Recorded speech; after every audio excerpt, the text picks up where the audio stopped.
अस्सलाम वालेकुम दोस्तों, कैसे हो? सेकेंडरी क्लास आप सब खैर वाफिस से होंगे। अल्लाह आपको अपने हिफ्ज़ो ईमान में रखे। अब हम यूनिट नंबर 11 करने वाले हैं जिसका नाम है vector valued function and their derivative. Function आपने फर्स्ट ईयर में काफ़ी टाइप के पढ़े हैं। इवन दैट सेकेंड ईयर में भी आके आपने 9 वाला जो चैप्टर है इनवर्स ट्रिग्नोमेट्रिक फंक्शन पढ़ा है। तो फंक्शन के बारे में आपका कॉन्सेप्ट टोटली क्लियर है। अगर नहीं क्लियर वो भी हम इसी लेक्चर में क्लियर कर देंगे। तो वेक्टर वैल्यू फंक्शन को समझने के लिए पहले हमें स्केलर फंक्शन का पता होना चाहिए, उसके बाद हम वेक्टर वैल्यू फंक्शन को समझेंगे। स्केलर फंक्शन क्या होता है भी? ऐसा फंक्शन जिसमें आप इनपुट जो है वो स्केलर वैल्यू पुट करते हैं, यानी कि एक वैल्यू उसमें पुट करते हैं, आपके पास आउटपुट भी स्केलर वैल्यू ही आती है, यानी कि एक ही आउटपुट आता है, उसको आप स्केलर फंक्शन कहते हैं। जैसे कि यहाँ पे मैंने एक फंक्शन लिखा है F of x is equal to x plus one. ये आपका स्केलर फंक्शन है। कैसे स्केलर फंक्शन है? आप इस एक्स की जगह कोई भी एक वैल्यू पुट कर दें। एक्स की जगह आप पुट कर दें 1, ये आपका क्या हो जाएगा? डोमेन होगा। ओके, जब आप एक्स की जगह 1 पुट करेंगे तो आपके पास आउटपुट क्या आएगा? 3 आएगा, जो कि आपकी स्केलर वैल्यू है। यानी कि एक ही आपने इनपुट दिया, एक ही आपके पास आउटपुट आया, तो ये आपके पास जो फंक्शन है इसको आप स्केलर फंक्शन कहेंगे। तो भाई वेक्टर वैल्यू फंक्शन क्या होता है? वेक्टर वैल्यू फंक्शन में क्या होता है भाई कि आप जो है कोई भी एक स्केलर वैल्यू पुट करते हैं, लेकिन जो आपका रिजल्ट होता है वो वेक्टर फंक्शन बन जाता है। कैसे फंक्शन बन जाता है उसके लिए आपने छोटी सी मिसाल को समझना है। भाई देखिए, एक आदमी जो है वो गाड़ी चला रहा है, 5 सेकंड के बाद वो 7 किलोमीटर फासला तय करता है। ये 7 किलोमीटर जो है एक स्केलर वैल्यू है। इट मीन्स कि ये जस्ट आपका स्केलर फंक्शन ही होगा। ओके, या स्केलर क्वांटिटी होगी। लेकिन अगर मैं कहूँ कि 5 सेकंड के बाद उसने 3 किलोमीटर राइट और 4 किलोमीटर जो है वो लेफ्ट की जानब गया है, तो इसको अगर हम ग्राफ में रिप्रेजेंट करेंगे, अब देखिए साथ में इसकी डायरेक्शन भी बता रहे हैं, इट मीन्स कि आपका वेक्टर वैल्यू है। ओके, तो भाई राइट की जानब की तरफ कितने किलोमीटर गया? 3 किलोमीटर, तो यहाँ पे आ जाएगा 3 किलोमीटर। ओके, तो लेफ्ट की जानब कितना गया जी? 4 किलोमीटर, तो यहाँ पे आ जाएगा आपका 4 किलोमीटर। ओके, यानी कि वाई एक्सिस पे 4 है और एक्स एक्सिस पे क्या है जी? 3 किलोमीटर है। ओके, तो आपको पोजीशन वेक्टर याद है जो आपने फर्स्ट ईयर में पढ़ा था, एक्स आई प्लस वाई जे। अब इसको हम फंक्शन की शक्ल में लिखने लगे हैं यू ऑफ टी, चूँकि टाइम है ना, तो U of T is equal to X I plus Y J. I और जे आपके क्या होते हैं? यूनिट वेक्टर होते हैं, जिसके बारे में आपने पढ़ा है, जिसकी ऐसे वेक्टर जिनकी मैग्नीट्यूड क्या होती है? 1 होती है। ये आपने फर्स्ट ईयर में डिटेल से समझा है। अब देखें, अब आपके पास x वैल्यू क्या है? x आपके पास 3 है, x एक्सिस पे वैल्यू क्या है? 3 है, तो क्या आ जाएगा? 3i। ओके, y की वैल्यू आपके पास क्या है जी? 4 है, तो क्या आ जाएगा? 4j। और टाइम कितना था जी? 5, तो इधर आप क्या लिख देंगे? 5 u ऑफ t। तो ये आपके पास देखें एक वेक्टर फंक्शन ही आ गया। वैल्यू आपने क्या पुट की है? स्केलर है, और फंक्शन आपके पास क्या आ गया? वेक्टर आ गया, जो कि इसकी डायरेक्शन को रिप्रेजेंट कर रहा है। एक्स एक्सिस पर जो है 3 है किलोमीटर और वाई एक्सिस पे क्या है जी? 4 किलोमीटर। तो ये आपके पास फंक्शन कौन सा है जी? Vector valued function. तो वेक्टर वैल्यूड फंक्शन क्या होते हैं? ऐसे फंक्शन जिसमें वैल्यू इनपुट जो है आप क्या देते हैं? स्केलर देते हैं, और जबकि आउटपुट जो है आपके पास वेक्टर बन जाता है, वेक्टर फंक्शन बन जाता है। इसकी एक छोटी सी और मिसाल समझते हैं। ये आपके सामने एक फंक्शन है are of T is equal t and 2t। ये आपका x कंपोनेंट, ये आपका y कंपोनेंट। अगर 3 सेकंड के बाद वैल्यू पता चलानी हो, अगर आप t की जगह 3 पुट कर दें, तो आपके पास फंक्शन की वैल्यू क्या आ जाएगी? t की जगह 3 पुट कर देंगे, t की जगह 3 पुट कर देंगे, इस t की जगह 3 पुट करेंगे तो वैल्यू क्या आ जाएगी? 6 आ जाएगी। तो आपका फंक्शन क्या हो जाएगा भाई? r of 3 is equal to 3i okay plus 6j। तो ये भाई ये आपके पास क्या आ गया? वेक्टर वैल्यूड फंक्शन आ गया। यानी कि इनपुट आपने स्केलर वैल्यू दी है, आउटपुट आपके पास क्या आ गया है जी? वेक्टर वैल्यू, यानी कि वेक्टर। हम एक्सरसाइज 11.1 और उसका क्वेश्चन नंबर 1 सॉल्व करते हैं। तो उम्मीद है कि आपको वेक्टर वैल्यू फंक्शन की समझ आ गई हुई है। अब क्वेश्चन नंबर 1 में वो कहता है कि 2 रियल एग्जांपल देनी है जिसमें वेक्टर वैल्यू फंक्शन जो है वो लाजमी है, वो ज़रूरी होगा।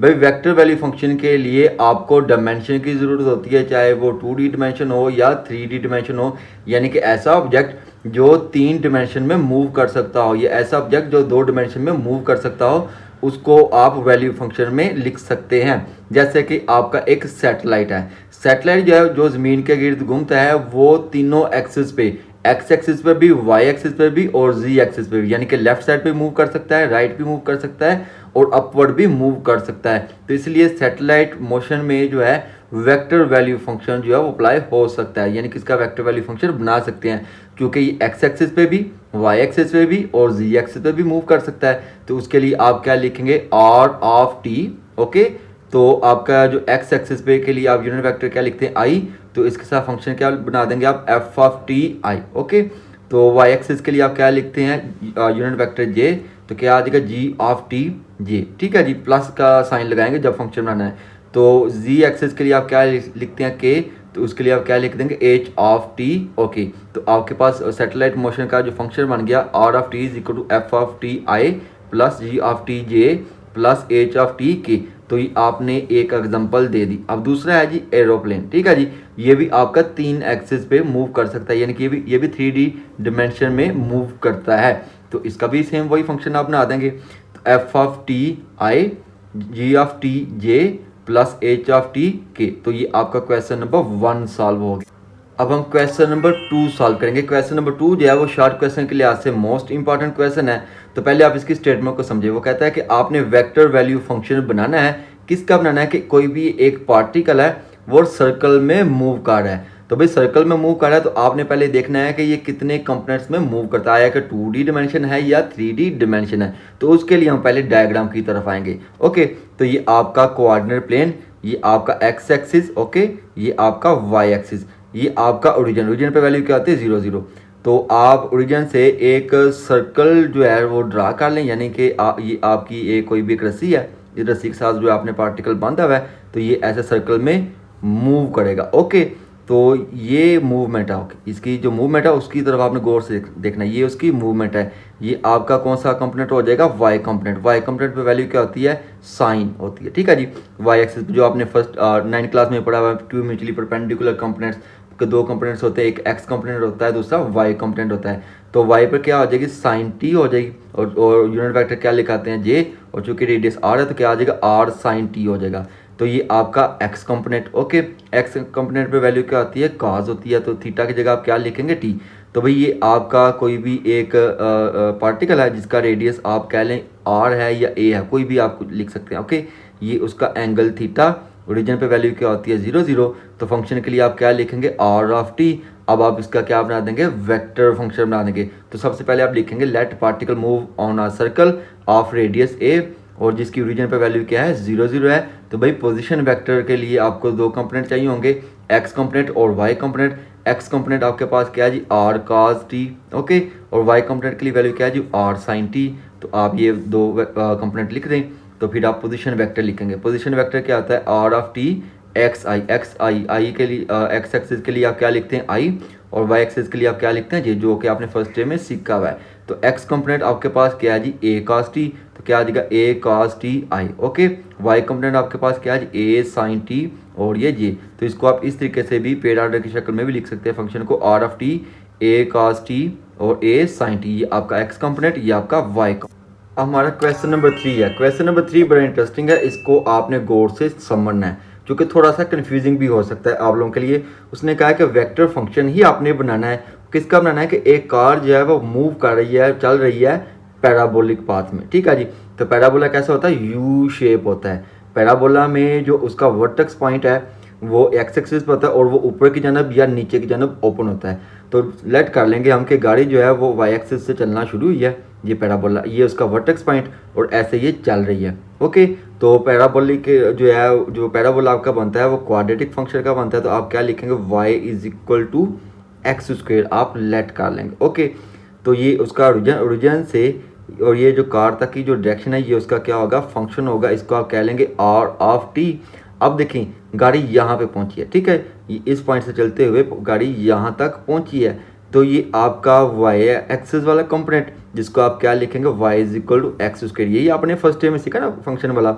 अब देखें तो आप क्या लिखेंगे, let parabolic path can also be represented by y is equal to x square. अब x की जगह आप क्या पुट कर लेंगे, t। तो लिखेंगे let x is equal to t। तो वैल्यू आपके पास क्या आ जाएगी, y is equal to T square हो जाएगा। ओके, यानी कि आपने क्या किया, फंक्शन जो होता है पैराबोलिका वो क्वाड्रेटिक होता है, y is equal to x square, x की जगह आप क्या पुट कर देंगे, टी पुट कर देंगे, तो फंक्शन के बन जाएगा Y is equal to T square. T ही हमने क्यों लिया, क्योंकि गाड़ी ने जब चलना है तो टाइम में चेंजेस आ रही होंगी, तो इसलिए आप टाइम के लिहाज से इसको रिप्रेजेंट करेंगे। तो पोजीशन वेक्टर क्या होता है भाई, R of T X I plus Y J. तो एक्स की वैल्यू आपके पास क्या है जी, वो टी है, वाई की वैल्यू आपके पास क्या है जी, एक्स स्क्वायर। तो फंक्शन आपके पास क्या आ जाएगा, T i plus T square J. Okay, आप इस तरीके से भी लिख सकते हैं और इस तरीके से भी लिख सकते हैं, पेड ऑर्डर की शक्ल में भी। अब आ जाते हैं क्वेश्चन नंबर 4 में।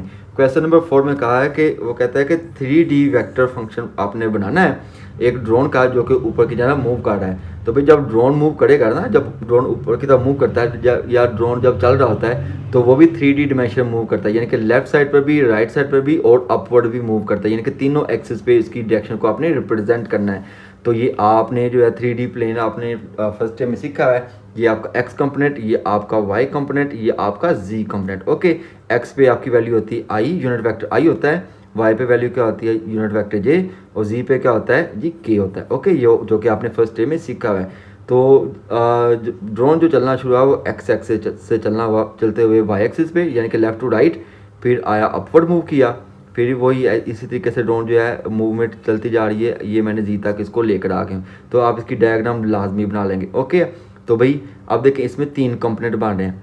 एक्स एक्सिस पे जो वैल्यू होती है वो क्या होती है, कॉज होती है। ओके, और वाई फंक्शन पे कंपोनेंट की वैल्यू क्या होती है, साइन होती है। और जो जी फंक्शन होता है इस पर कोई भी किसी भी तरह की वैल्यू नहीं होती, ये आपका वैसे का वैसे रहेगा, यानी कि टी ही इसको हम लेट करेंगे।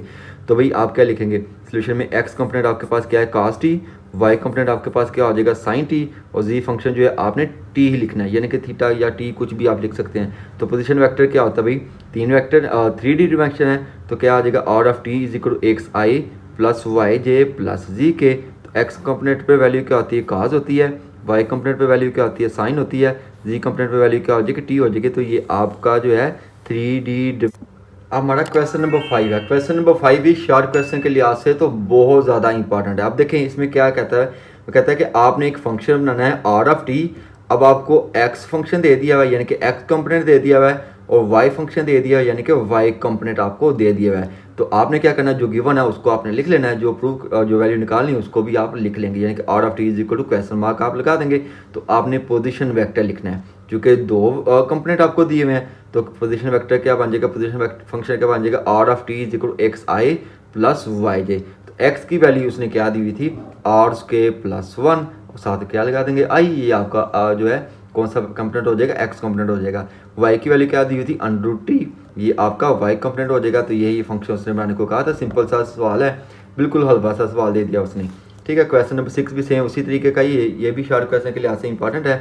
इसमें भी आपको एक्स फंक्शन दे दिया हुआ है और वाई फंक्शन दे दिया हुआ है और जी फंक्शन दे दिया।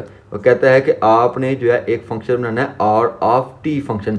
अब 3 कंपोनेंट वाला फंक्शन दिया हुआ है, तो आपने पोजीशन वेक्टर भी 3 कंपोनेंट वाला यूज़ कर लेंगे। तो पोजीशन वेक्टर क्या आ जाएगा, R of T X I Y J plus Z K. X की वैल्यू उसने क्या दी हुई है, 1/t प्लस 4, और साथ आई आ जाएगा। वाई की वैल्यू क्या है, नेचुरल लॉग टी ये, और जी की वैल्यू क्या है, सीक्रेट इनवर्स टी, और साथ क्या आ जाएगा के। तो यही आपने फंक्शन बनाना है, यही उसने पूछा है। तो सिंपल सा क्वेश्चन है जो आपने हल कर लिया। अब हमारा क्वेश्चन नंबर 7 है। क्वेश्चन नंबर 7 भी जो है आपका शॉर्ट क्वेश्चन के लिहाज से इंपॉर्टेंट है, पूरी की पूरी एक्सरसाइज, यानी कि एक्सरसाइज 11.1 जो है वो आपकी शॉर्ट क्वेश्चन के तौर पे आपसे पूछी जा सकती है। क्वेश्चन नंबर 7 में वो कहता है कि आपने डोमेन और रेंज फाइंड करनी है, किसकी, वेक्टर वैल्यूड फंक्शन आपको दिए हुए हैं, तो उसकी भी डोमेन और रेंज वैसे ही फाइंड करनी है जैसे हम दूसरे फंक्शन की, स्केलर फंक्शन की फाइंड करते रहे हैं। डोमेन क्या होता है भाई, डोमेन एक इनपुट होता है, यानी कि आप कौन कौन से नंबर आपस में पुट कर सकते हैं। और रेंज क्या होता है, जो नंबर आप पुट करें उसका नतीजे में जो रिजल्ट मिलता है उसको आप क्या कहते हैं, रेंज कहते हैं, जो कि आपने फर्स्ट में डिटेल से समझा हुआ है। पार्ट 1 में देखिए फंक्शन क्या दिया हुआ है, are of t under root t i, यानी कि आपका x component, natural log t, और साथ में जे ये आपका वाई कंपोनेंट। आपने दोनों कंपोनेंट की जब आप जो है डोमेन और रेंज अलग अलग निकाल के फिर आपने कॉमन जो है डोमेन और रेंज लिख देनी होती है। कैसे कॉमन लिखनी है भाई, देखिए आपने, आपके पास ये एक्स कंपोनेंट है, ये आपका वाई कंपोनेंट है, दोनों की आपने अलग अलग डोमेन निकालनी है। तो पहले मैंने क्या लिखा, फॉर अंडर रूट टी ये आपका x component, for natural log T ये आपका वाई कंपोनेंट। तो भाई ये अंडर रूट वाली वैल्यू है, ठीक है जी। अंडर रूट के बारे में आपने पढ़ा है कि अंडर रूट के अंदर वैल्यू जो है वो नेगेटिव नहीं आनी चाहिए, ठीक है जी। तो अगर आप टी की जगह -1 पुट करें तो भी वो माइनस हो जाएगा, -2 भी नहीं पुट कर सकते, -3 भी, -4 भी, अप टू द -इन्फिनिटी तक कोई नंबर पुट नहीं कर सकते। इट मीन्स इसकी डोमेन क्या हो जाएगी, 0 से इन्फिनिटी तक, ओके, ये इसकी डोमेन आ जाएगी। और लॉग के लिए भी रूल क्या होता है, लॉग के अंदर भी वैल्यू जो है वो नेगेटिव नहीं होनी चाहिए, तो इसकी भी डोमेन क्या आ जाएगी, 0 से इन्फिनिटी तक, यानी कि ये वाले नंबर 0 भी इंक्लूड नहीं होगा, इन्फिनिटी भी नहीं, इसके बिटवीन जो भी नंबर है वो इसमें आप एंटर कर सकते हैं, इनपुट एज इनपुट ले सकते हैं। तो देखो दोनों में कॉमन वैल्यू क्या है, 0 से इन्फिनिटी, 0 से इन्फिनिटी, तो इसकी डोमेन क्या आ जाएगी, 0 से इन्फिनिटी, यानी कि दोनों कंपोनेंट की आप लोगों ने अलग अलग डोमेन निकाल लेनी है, फिर जो कॉमन वैल्यू होगी वो उसकी रियल डोमेन हो जाएगी, ओके।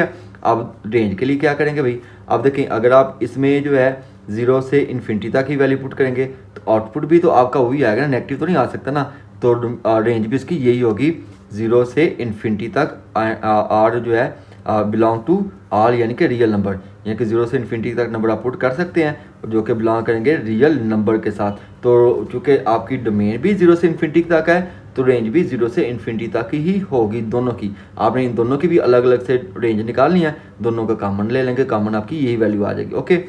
आ जाते हैं दूसरे पार्ट में। दूसरे पार्ट है जी आपके पास cos टी आई, ये आपका x कंपोनेंट, ये आपका y कंपोनेंट। आपने क्या करना है, दोनों कंपोनेंट की अलग अलग से डोमेन निकाल लेनी है। तो भाई cos के लिए क्या होगी, cos के लिए आप सारे रियल नंबर पुट कर सकते हैं और साइन के लिए भी आप ऑल रियल नंबर पुट कर सकते हैं। तो दोनों की जो है वो रेंज क्या डोमेन क्या आ जाएगी, -इन्फिनिटी से इन्फिनिटी, ओके, ऐसे हो जाएगा ना। और इसकी भी रेंज क्या आ जाएगी, -इन्फिनिटी से इन्फिनिटी। तो दोनों में कॉमन वैल्यू क्या है, दोनों में -इन्फिनिटी से इन्फिनिटी कॉमन है, तो डोमेन क्या आ जाएगी, -इन्फिनिटी से इन्फिनिटी। अब आप रेंज निकालेंगे, रेंज के लिए भी आपने दोनों की अलग अलग रेंज निकाल लेनी है। फॉर cos टी ये आपका x कंपोनेंट, ये आपका y कंपोनेंट। तो भाई cos की जो रेंज है वो क्या होती है, बिटवीन 1 से -1 के दरमियान होती है। साइन की भी सेम होती है, 1 से -1 के दरमियान होती है। अगर हम x is equal to cos T, y is equal to sine T, तो X square plus Y square यानी कि cos square plus sine square किसके इक्वल हो जाएगा, 1 के इक्वल हो जाएगा।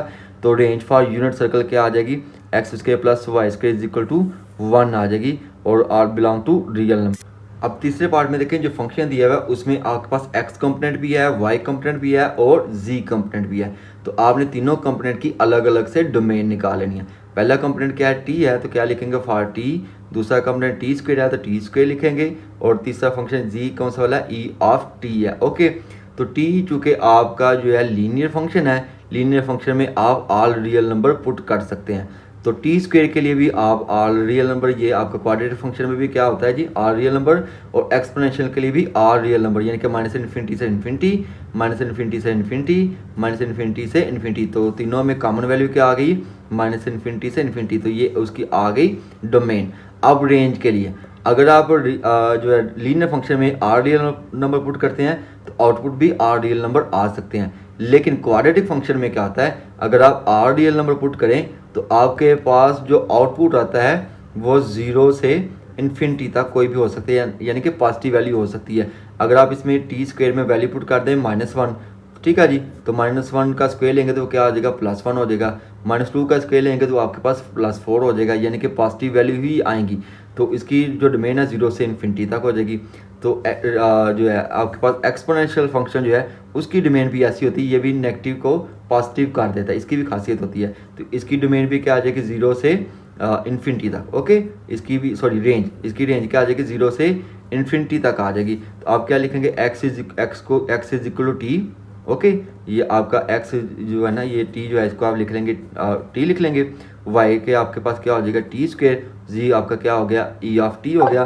तो x इज इक्वल टू आपका चूँकि t है तो इस t की जगह आप क्या लिख देंगे, x लिख देंगे, क्योंकि x इज इक्वल टू हमारा t, x कंपोनेंट, तो क्या आ जाएगा x स्क्वायर। तो इधर भी t की जगह आप क्या लिखेंगे, x, यानी कि जो इसकी डोमेन है वही, जो इसकी रेंज है वही सबकी रेंज हो जाएगी। तो आप क्या लिखेंगे, रेंज टी स्क्वायर और e of t belong to all, यानी कि ऑल रियल नंबर होंगे। अब फोर वाला पार्ट है, फोर वाले पार्ट में देखें जी आपके पास फंक्शन क्या है, साइन टी, यानी कि x कंपोनेंट पे आपका साइन फंक्शन है, y कंपोनेंट पे आपका cos है और z कंपोनेंट पे आपके पास क्या है जी, t है। तो तीनों की आपने क्या कर लेना, अलग अलग से जो है वो डोमेन निकाल लेनी है। तो साइन फंक्शन की डोमेन क्या होती है, ऑल रियल नंबर, और काज की भी ऑल रियल नंबर, और टी चूँकि लीनियर फंक्शन है उसकी भी क्या होती है डोमेन ऑल रियल नंबर हो जाएगी। तो सबकी कॉमन डोमेन आपके पास क्या आ जाएगी, माइनस इन्फिनिटी से इन्फिनिटी आ जाएगी। अब क्या करेंगे, x is equal to cos t, y is equal to sine t लिख लेंगे। X square plus y square किसके इक्वल हो जाएगा, cos square plus sine square क्या आ जाएगी, 1 आ जाएगी इसकी रेंज, जो कि हमने पार्ट नंबर 2 में भी हमने सीखा है। लेकिन जी के लिए क्या होगा, ऑल रियल नंबर होगी, क्योंकि जी जो है आपके पास टी है जो है लीनियर फंक्शन है, तो उसकी रेंज क्या हो जाएगी, ऑल रियल नंबर। तो रेंज आपके पास क्या आ जाएगी, साइन टी, काज टी और टी बिलोंग टू क्या आ जाएगा। हमारा क्वेश्चन नंबर 8 है। क्वेश्चन नंबर 8 बड़ा इंटरेस्टिंग है। इसमें हमने करना क्या है, जो हमने इंट्रोडक्शन में सीखा है ना वही इसमें अपने अप्लाई करना है, यानी कि आपने वेक्टर फंक्शन को और स्केलर फंक्शन को अलग अलग करना है, यही उसने कहा है। तो वेक्टर फंक्शन क्या होते हैं, स्केलर फंक्शन क्या होते हैं, पहले तो मैं स्केलर फंक्शन के बारे में आपको बताता हूँ। स्केलर फंक्शन ऐसा फंक्शन होता है जिसमें आप एक ही इनपुट दे सकते हैं, एक इनपुट देते हैं और आपके पास एक ही आउटपुट आता है। और इनपुट कैसा होता है, स्केलर वैल्यू होती है, आउटपुट भी कैसा होता है, स्केलर वैल्यू होती है। जैसा कि मैंने एक फंक्शन लिखा f of T is equal to T square plus 5, t की जगह आप एक वैल्यू पुट कर दें, टी इज इक्वल टू 1, ये 1 आपका क्या होगा, इनपुट होगा। तो आपके पास आउटपुट क्या आ जाएगा, 6 आ जाएगा, क्योंकि 1 का स्केल लेंगे, अगर टी की जगह 1 लिखेंगे, 1 का स्केल लेंगे 1, 1 प्लस 5 करेंगे तो क्या आ जाएगा 6। तो आपने इनपुट भी स्केलर वैल्यू दी, आउटपुट भी स्केलर वैल्यू आ गई, ओके। लेकिन स्केलर फंक्शन में क्या होता है, स्केलर फंक्शन में आप इनपुट जो है एक स्केलर वैल्यू देते हैं, लेकिन आउटपुट जो है आपके पास वेक्टर फंक्शन बन जाता है, जिसको आप वेक्टर फंक्शन कहते हैं, ओके जी। अब इसकी रिप्रेजेंटेशन और बाकी एक दो चीज़ें हैं जो आपने पहले भी पढ़ी हुई हैं। अब आ जाते हैं डायरेक्टली क्वेश्चन की जान, चूँकि यही डिफ्रेंशिएट कर लेंगे, ये चीज़ें अगर आपने सीख ली हैं तो अब आपके लिए क्वेश्चन सॉल्व करना आसान हो जाएगा। अब पार्ट 1 में देखें, आपके पास फंक्शन है F of T is equal to 3 T square minus 5 whole square, okay जी। आप देखें ये फंक्शन को आपने गौर से देखना है। फंक्शन आपके पास क्वाड्रेटिक है, ऊपर पावर है जी होल स्क्वेयर। अगर आप टी की कोई भी एक वैल्यू पुट करें तो आपके पास एक ही वैल्यू आएगी ना, इट मीन्स कि ये फंक्शन आपका कैसा है, स्केलर फंक्शन है। आपने उसको साथ में उसने बोला है कि इसकी रीज़न भी देनी है, साथ में एक वजह भी बतानी है। तो आप वजह क्या बताएंगे, since F of T gives only 1 real number for each value, इसमें कोई भी आप वैल्यू पुट कर देंगे, आपके पास रिजल्ट जो है, आउटपुट जो है आपके पास एक ही आएगा, इसलिए ये आपका क्या है जी, स्केलर फंक्शन है। अब आ जाए दूसरे पार्ट में, दूसरे पार्ट में भी देखें आपके पास क्या है जी, दूसरा पार्ट ये है, ठीक है। एच ऑफ टी, ये रीजन लिखी हुई मैंने, ठीक है। इट हैज़ ओनली 1 कंपोनेंट, और चूंकि इसमें एक ही कंपोनेंट, डज नॉट कंटेन आई जे के वेक्टर कंपोनेंट, तो इसलिए ये क्या है जी, पार्ट 1 वाला फंक्शन जो है आपका स्केलर फंक्शन है। दूसरे पार्ट में देखें आपके पास क्या है जी, एच ऑफ टी।